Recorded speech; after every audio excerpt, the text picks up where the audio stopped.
Jai Hind viewers, you all know what happened in Venezuela today morning. That is 3rd January 25. To very briefly summarize, it was a CIA-led operation covered by USA's Delta Force. Attack was mainly on two military bases of Venezuela, that is Fuerte Tina military base and La Carluto military base of Venezuela, and a couple of other military targets. The entire operation of USA, it indicates towards a meticulously designed possible cyber attack and a very effective neutralization of air defenses of Venezuela. Or it could have been an internal conspiracy which can't be ruled out within Venezuela, as the entire American force faced no resistance and got back safely without a single casualty after having taken the custody of a sitting president of another country, that is Venezuela, after a flawless operation.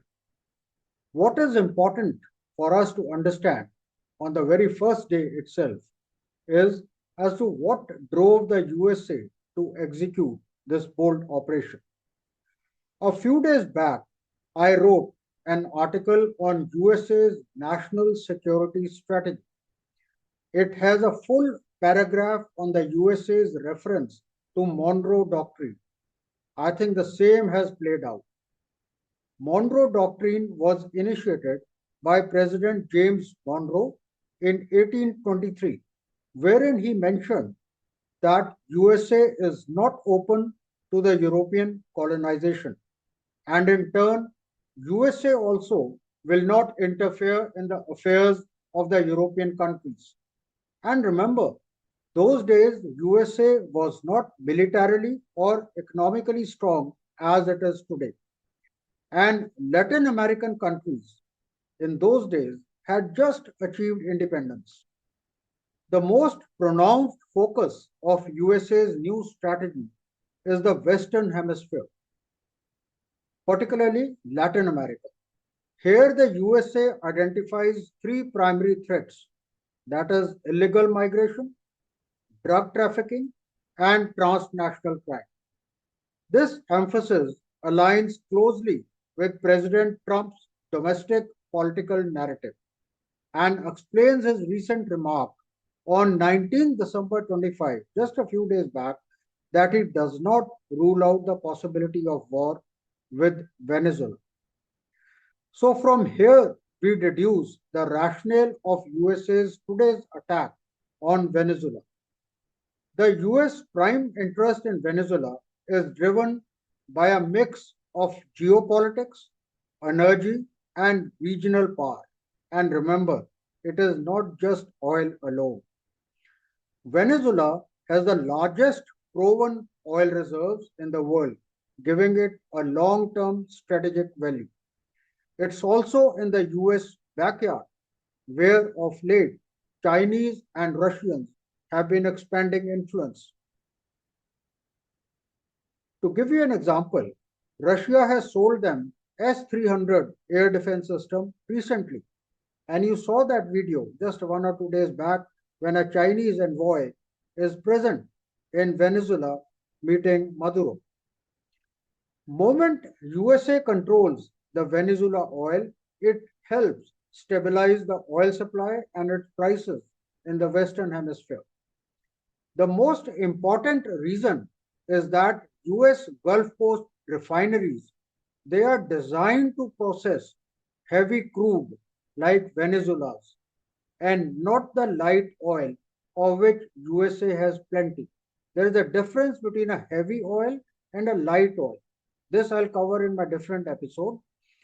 USA wants to limit the relations of Venezuela with China, Russia, and Iran in exactly the same manner what China is doing in its backyard of South China Sea, an area of Taiwan, etc. It's also true that there has been mass migration from Venezuela in the last few years.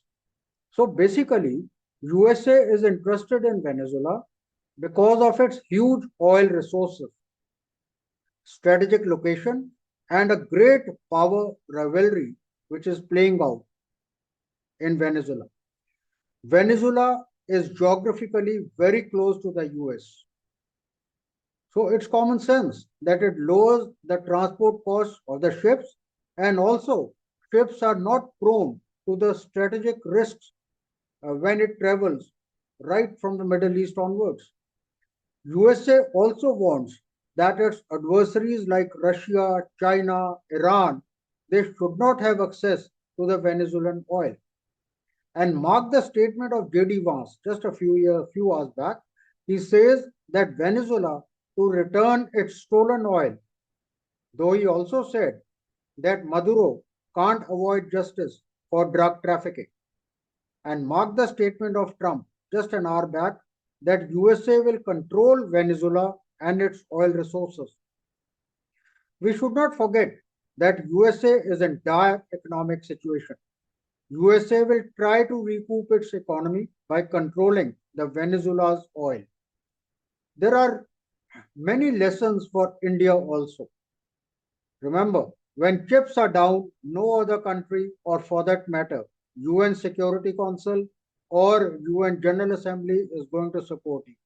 So the only option out is to strengthen ourselves, strengthen India militarily by spending at least 4% of GDP, if not 5% of the GDP, on its defense, and strengthen itself economically and to look after our own interest.